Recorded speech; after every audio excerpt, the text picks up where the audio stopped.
दोस्तों, बंगाल चुनाव के रिजल्ट आने से पहले अखिलेश यादव को लगता था कि बंगाल में ममता बनर्जी और यूपी में अखिलेश भाजपा पर भारी पड़ेंगे, लेकिन अब अखिलेश का पूरा समीकरण बिगड़ चुका है। सवाल यह है कि क्या बंगाल चुनाव का असर यूपी में भी पड़ने वाला है? क्या बंगाल का असर यूपी की राजनीति पलट देगा?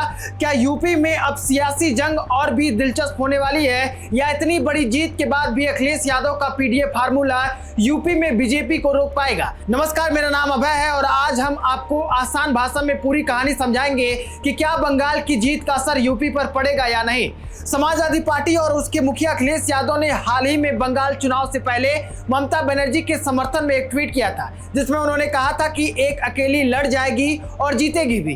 कहीं ना कहीं उन्होंने यह भी दिखाने की कोशिश की कि बंगाल में ममता और यूपी में अखिलेश भाजपा पर भारी पड़ेंगे, लेकिन जब नतीजे उलट आए और बीजेपी ने बड़ी जीत हासिल की, तो अब उसी बयान को लेकर अखिलेश यादव पर सियासी हमला शुरू हो गया है। बंगाल में बीजेपी की बड़ी जीत ने एक बात साफ कर दी है कि भाजपा का नैरेटिव प्रचार और केंद्रीय नेतृत्व आज भी चुनाव जीतने की ताकत रखते हैं, और इसका सीधा असर यूपी की राजनीति पर पड़ना तय है, क्योंकि बीजेपी अब उसी मोमेंट को 2027 में भुनाने की कोशिश करेगी। यूपी के डिप्टी सीएम केशव प्रसाद मौर्य ने अखिलेश यादव पर ताबड़तोड़ ट्वीट कर हमला बोला है। उन्होंने साफ तौर पर कहा है कि अब जनता समाजवादी पार्टी को सुनने को तैयार नहीं है और 2027 में भी बीजेपी की जीत दर्ज करेगी। यानी सियासत पूरी तरह गर्मा चुकी है और आने वाले चुनाव की बुनियाद भी रखी जा चुकी है। सबसे पहले बात बंगाल की। पश्चिम बंगाल में बीजेपी ने बड़ी जीत हासिल की है और इसी के साथ अब पार्टी का फोकस साफ तौर पर उत्तर प्रदेश की तरफ मुड़ गया है। माना जा रहा है कि इस जीत से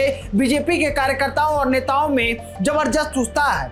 यही वजह है कि अब यूपी की राजनीति को लेकर सियासत जो है वो तेज हो चुकी है। लेकिन सवाल यह है कि क्या बंगाल की जीत का जो असर है वो सीधे सीधे यूपी में जीत की गारंटी बन सकता है? तो इसका जवाब इतना सीधा नहीं है। जरा अखिलेश यादव की रणनीति भी समझ लीजिए। पिछड़ा, दलित और अल्पसंख्यक, जिसे वो पीडीए कहते हैं, यह एक नया सोशल समीकरण जिसके जरिए अखिलेश यादव बीजेपी को चुनौती देने की कोशिश कर रहे हैं। पहले समाजवादी पार्टी सिर्फ मुस्लिम यादव यानी एमवाई समीकरण का जो है उस पर ठप्पा लगा था, लेकिन अब अखिलेश खुद को बदलते हुए दिखाई दे रहे हैं। वो सॉफ्ट हिंदुत्व की तरफ भी झुकाव दिखा रहे हैं, मंदिर जाते हैं, धार्मिक पोस्ट शेयर करते हैं और खुद को बैलेंस नेता के तौर पर पेश करने की कोशिश कर रहे हैं। दूसरी तरफ अब तो बीजेपी बंगाल जीत के बाद पूरी तरह आत्मविश्वास में है और इसी वजह से अखिलेश यादव के लिए यूपी की लड़ाई जो है अब और दिलचस्प होने वाली है। पश्चिम बंगाल के चुनाव में योगी आदित्यनाथ ने यूपी के लॉ एंड ऑर्डर का वो कार्ड खेला जिसने पश्चिम बंगाल में एक साइकोलॉजिकल इंपैक्ट डाला।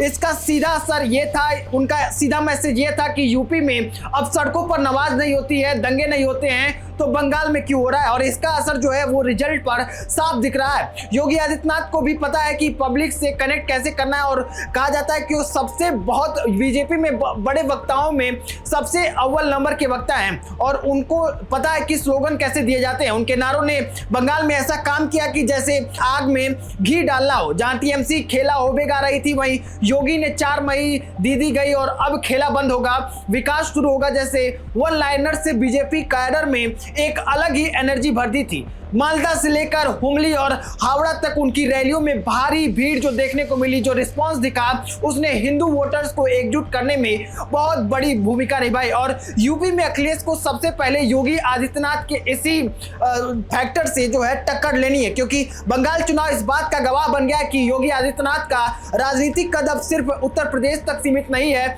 उन्होंने ये भी साबित कर दिया है कि वो देश में बीजेपी के सबसे बड़े जो है क्राउड पुलर और नैरेटिव सेंटर सेट करने वाले बहुत बड़े नेता हैं। इसके साथ ही पिछले कुछ दिनों से लगातार देखा जा रहा है कि केशव प्रसाद मौर्य और ब्रजेश पाठक एक साथ नजर आ रहे हैं। कुशीनगर में बुद्ध पूर्णिमा के मौके पर दोनों साथ दिखे, साथ में वीडियो बनाए, यात्रा की, यहां तक कि पार्टी ऑफिस में भी साथ में नजर आए। सूत्रों के मुताबिक उत्तर प्रदेश में जल्द ही मंत्रिमंडल का विस्तार होने वाला है और इस विस्तार से पहले पार्टी जो है वो चाहती है कि अंदरूनी जो मतभेद है उसको खत्म कर लिया जाए और एकजुटता का संदेश दिया जाए। साथ ही बीजेपी जातीय समीकरण को साधने में भी जुटी है। दलित, ओबीसी और ब्राह्मण तीनों को बैलेंस करने की कोशिश हो रही है। ऐसे में केशव प्रसाद मौर्य बड़े ओबीसी चेहरा हैं, उन्हें कोई बड़ी जिम्मेदारी भी मिल सकती है। यही कारण हो सकता है कि उन्हें ज्यादा एक्टिव और सामने लाया जा रहा है। यानी अखिलेश के पीडीए की कार्ड जो है उसकी तलाश जो है वो उसको तलाशने की कोशिश जो है भाजपा लगातार कर रही है। यानी बंगाल के चुनाव के रिजल्ट आने के बाद यूपी की राजनीति में दो बड़ी चीजें चल रही हैं। पहली, बंगाल की जीत के बाद बीजेपी का आत्मविश्वास जो है वो बढ़ा है और उसका असर जो है यूपी पर भी पड़ेगा। और दूसरा, क्या अब भी अखिलेश यादव का पीडीएफ फॉर्मूला बीजेपी के लिए चुनौती बना हुआ है? तो कुल मिलाकर 2027 का चुनाव अभी दूर है, लेकिन उसकी तैयारी अभी से पूरी रफ्तार में शुरू हो चुकी है। पश्चिम बंगाल का जो रिजल्ट है वो यूपी के चुनाव पर साफ साफ दिखेगा। बीजेपी और समाजवादी पार्टी दोनों ही अपनी रणनीति को धार दे रही हैं। आने वाले जो महीने हैं उसमें कई सारी चीजें साफ भी होंगी, लेकिन अभी के लिए मुकाबला जो है वो कहीं ना कहीं बराबरी का भी दिखता नजर आता है। आप क्या सोचते हैं कि पश्चिम बंगाल का जो रिजल्ट है उसका असर यूपी पर पड़ेगा या नहीं? कमेंट बॉक्स में लिखिए। मेरा नाम है अभय, बहुत बहुत धन्यवाद।